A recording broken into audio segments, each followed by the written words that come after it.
I'm in Hans Zimmer's studio, and this is where he does his work.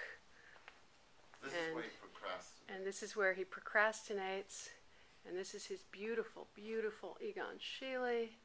And then I'm coming in because he's sitting down because he's tired. He's been working too hard. Now, what are you working on? What is it that's making you so over Well, it's busy? Well, you know, I overran a little bit in my ambitions on Inception. And really because I loved it, because I loved the experience, I loved working with Chris, and then, you know, sometimes you don't want to quite let go of something. So then we had this idea that we were going to go and do this, you know, do a live show for the premiere, which I needed like a hole in my head. It's all over the internet, though. Well, that was the idea, you know. You're helping to market the movie. It wasn't even that. It wasn't even as cynical as that. It was more about just us sitting around going, so we finished this movie. We have no idea if anybody's going to like it and if people are going to see it, but we made it for people. And so how do we celebrate it? We celebrate it by putting a velvet rope around our premiere and not inviting the people in. So what can we do to sort of... And so, you know, the easiest one was, let's do a show and broadcast it live on the internet. Now, this turns out to have gone over very well. Well, but yes. But it took a lot of time to do and set up. And I get terrible, energy. I get bad stage fright. So it's just before going on stage, sort of sitting in a corner behind stage, and one of the waiters walked by and looked at me and said, you know, in that voice where they really mean it, are you all right? And you know they were going to call the ambulance. Because you're not really someone who goes on tour or anything like that. No, you're usually hermit. behind the scenes. I'm a hermit, you know. So that took an enormous amount of energy in a sort of a funny way. And you know, and then really the problem is I keep having ideas. You know, there's like another little idea I've been working on, which... is still like an Inception idea. And I'm not going to talk about it because I don't even know if it's going to work.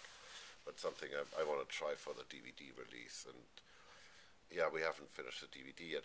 While really I'm supposed to be working on Jim Brooks's movie right now, which I am working on. And it's coming out in December, right? It's coming out in December, but you know, and what's it called again? It keeps changing titles. I know. I think it's Things called... I know. What do you know? How do you know? How do you know? I keep forgetting. Okay. And I'm painfully slow at writing. I mean, I really, you know, none of these notes. A lot of notes are easy, but to just have a few that sort of seem to say the right thing, it drives me insane. Well, simplicity is the hardest thing there is. Because you're boiling something down, you're making it as... Yes, I mean, yeah. A while back I found an old tape, for those people that remember tape, and it was 48 different tunes, you know, start, middle, and end, all ideas for the Lion King, and you know, and they were really good tunes, but none of them were it, you know, and I never had, I didn't even ever play anybody these, you know, it was just, you know, I know when it's not it, and I think my failure rate is actually pretty low when I play something to a director, you know, that they like it, because I will have... You've edited it already. I've gone through the agony of telling myself that it was no good, you know, enough. I mean, my voice, you know, when I tell myself it's no good, is louder than anybody.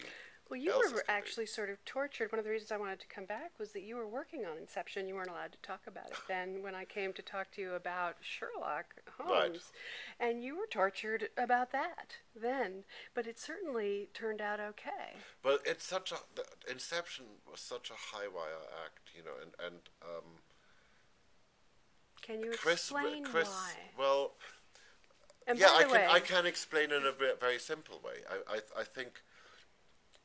You know, first of all, when I read Chris's script, I mean, it was so beautifully written, and I realized there's a big difference between a writer-director and a writer, or for a composer, for any outside person to, you know, what you read.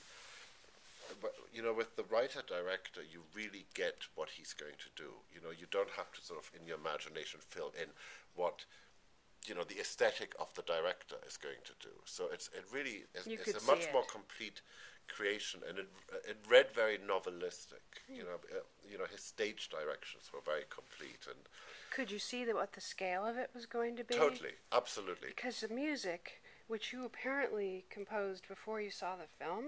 Well, it's this little bit more.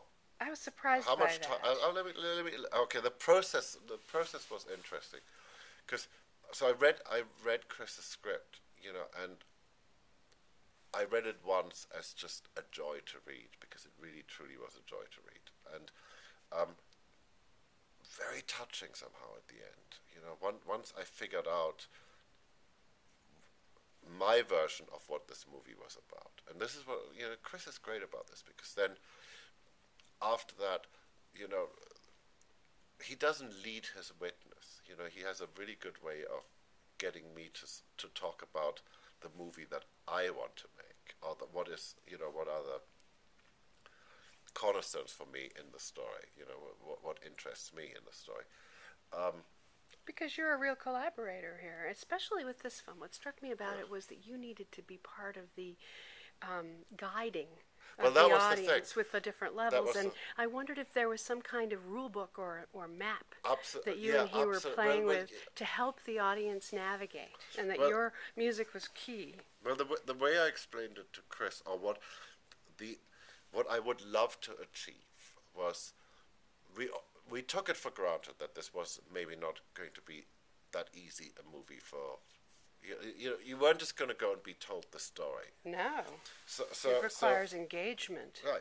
So I kept saying, let's invite the audience on an adventure, and the adventure is something like you're in a little boat on a river, and the river is going to take you, and you just trust that the river is going to take you somewhere interesting and somewhere good.